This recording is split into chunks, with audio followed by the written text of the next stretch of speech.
In this day when many eyes turn towards space, where orbital speeds measured in thousands of miles per hour are taken for granted, there is a tendency to forget that the solution of astronautics problems don't necessarily improve air transportation closer to the ground. The same human being who can fly at 15,000 miles an hour in a capsule often crawls 15 miles an hour in a car. Of course, there is no panacea to the problems of transportation, particularly in the air. Within the past few years, civilian jets have come of age. They're powerful and fast, but their speed is a function of both range and altitude. From 15 to 40,000 feet, they are uniquely qualified.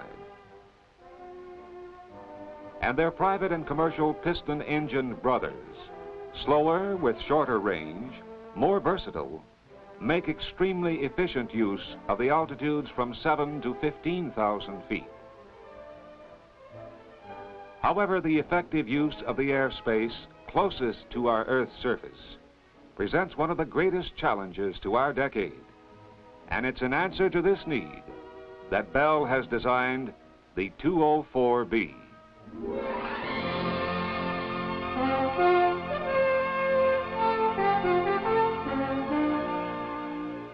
I'm a helicopter pilot for an industrial concern, and it's a pretty good job. Our company is typical of the large corporation of the 60s. As a matter of fact, we've recently entered the top 500. That copy of Fortune over there on the seat could probably tell you more about us in a financial sense than I could. From my point of view, though, we're typical of a lot of large companies that find themselves in business in many locations. Our management is diversified into rapidly growing defense and consumer industries, many of which were virtually unknown 10 years ago. This is the largest commercial airport close to our plant. I guess that today is starting about like most days. We're here to pick up a VIP. Today, he's from the Department of Defense, down here to evaluate our capability as a supplier of missile components. This is one trip where our guest won't be able to say that transportation from the airport took longer than the jet flight. I'll park right here on the apron where the jet from Washington will taxi to a stop.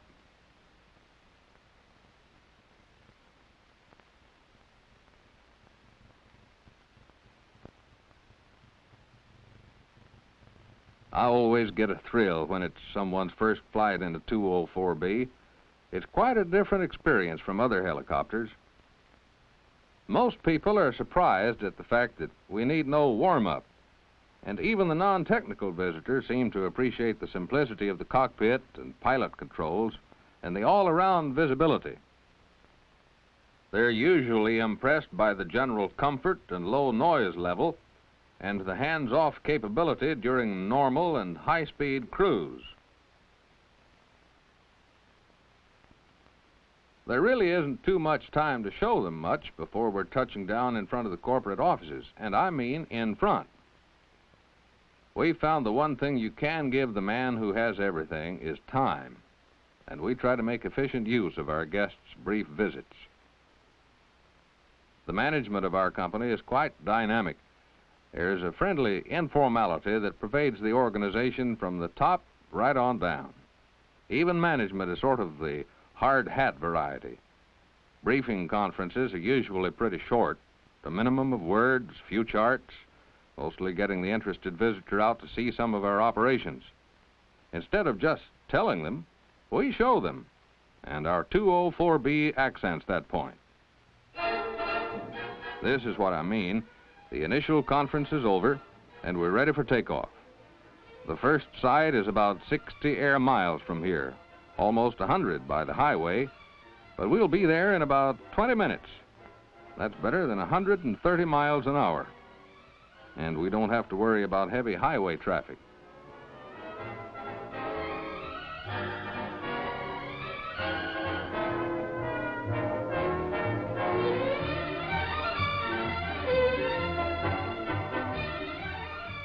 Of course, I think of different things than our DOD visitor when I see this building. I come here pretty often to pick up electronic components for some of our missile contracts. We found that we can save as much as a whole day by expediting hot cargo in this way.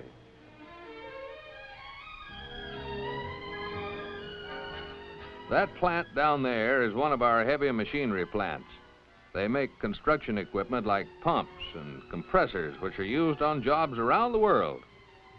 Even though our 204 is an executive ship today, it's seen plenty of hours as a flying delivery van, carrying as much as 3,000 pounds of parts in a single trip.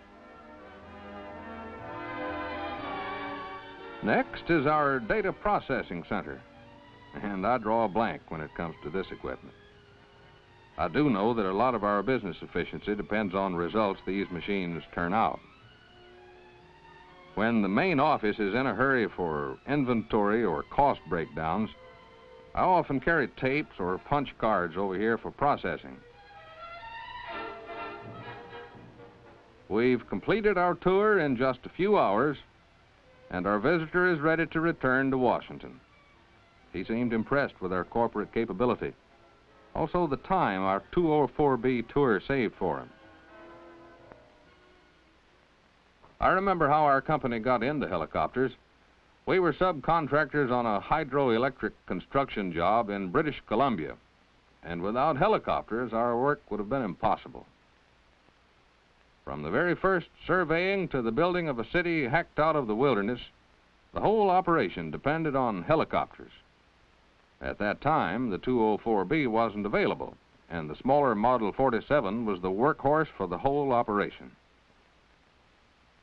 Our controller figured that if we had 204Bs on that job, our operating costs, including depreciation, pilot salary, insurance, and all maintenance, would have been about 20 to 25% less per ton-mile for cargo, and the transportation of personnel about 30% less per seat mile. This impressed management a great deal, since most of the terrain you couldn't even negotiate with a mule. So from that day on, we've been a helicopter company, both here and abroad. You see, we have an export division and some subsidiaries in Europe, and have found the 204B to be ideally suited to foreign operations. Low operating costs make it particularly attractive, and the fact that the engine will operate on a variety of fuels is really important when we fly in remote areas. 204s are in wide use through Europe and the Middle East. In foreign operations, the 204 sees much duty as a mobile crane. A conical hole in the bottom of the fuselage keeps the load centered at the approximate 3-axis center of gravity of the helicopter, so the load can swing without affecting handling of the aircraft. Now, this may seem like a small thing, but I've done mobile crane operation with other helicopters, and half the time you have the feeling the load is swinging you. I guess I should mention that the 204B design evolved from a basic accepted military aircraft, the HU-1. This design was modified to incorporate design features essential to commercial use, while retaining the features which gave the HU-1 such a high degree of military acceptance. Since the first experimental flight in 1956, there have been 31 separate test programs by the Army which have proven the integrity of the basic design. Remember my mentioning that the jet power plant in the 204 needed no warm-up? Well, here is a demonstration which emphasizes that point. From the time the test pilot gets into the cabin, starts the engine, and actually takes off, only 30 seconds have passed.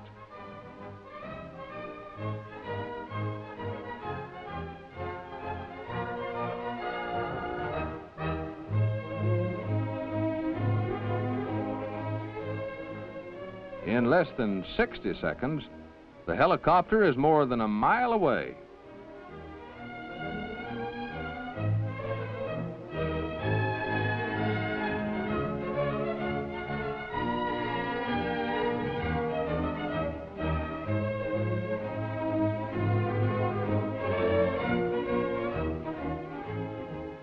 These helicopters currently serve the military as personnel and litter carriers on supply and armed reconnaissance missions and for training.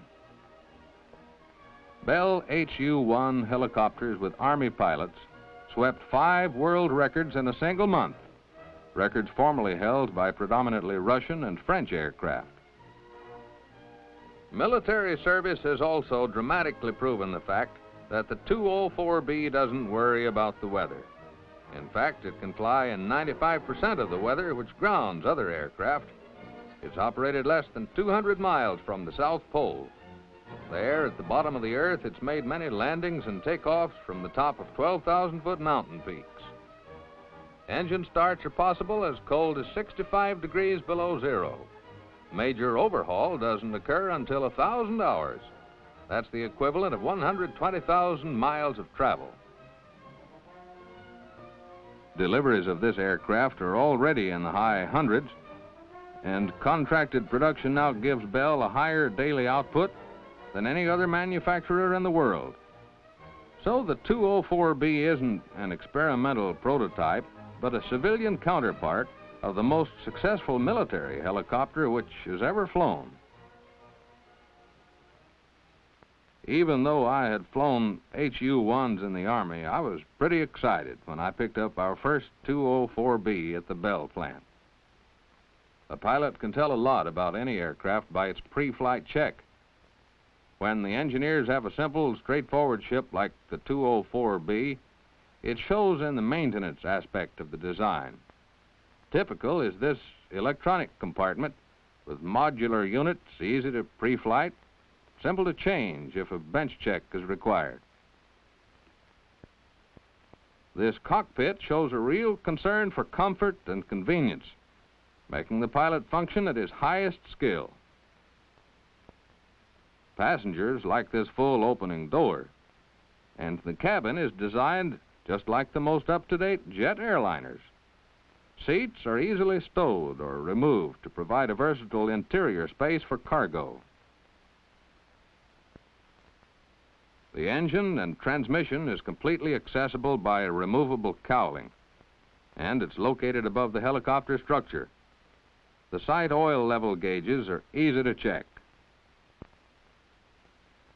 These are the subtle signs that show that thought has been given to maintenance during basic design, and that means more time in the air. The responsiveness of the 204B had been a big factor in its acceptance by my management. In it, they feel comfortable, secure, safe. Maybe it's because this ship has the feel of power. Like most large companies, we do operate fixed-wing aircraft and find that each has its own area of operation. For short-haul door-to-door service, I'm it. Like dropping 2 of our men here at the commercial airport, where they'll make use of other company aircraft for a 1,000-mile hop. Conventional aircraft are extremely important, but there's no doubt in my mind that this 204B has solved a good portion of our transportation problems. And I'm not the only one who's impressed. The comfort, versatility, and economy of this ship seems to have made quite a hit with our management and the executives of other companies with whom we deal. I heard our controller mention the other day that we'd be buying another 204 real soon. He feels that this helicopter is really a part of modern business operation. Why not? After all, helicopters do make the most efficient use of the airspace closest to our Earth. And this is the space that the Bell 204 has conquered, with its unmatched performance, comfort, and economy of operation.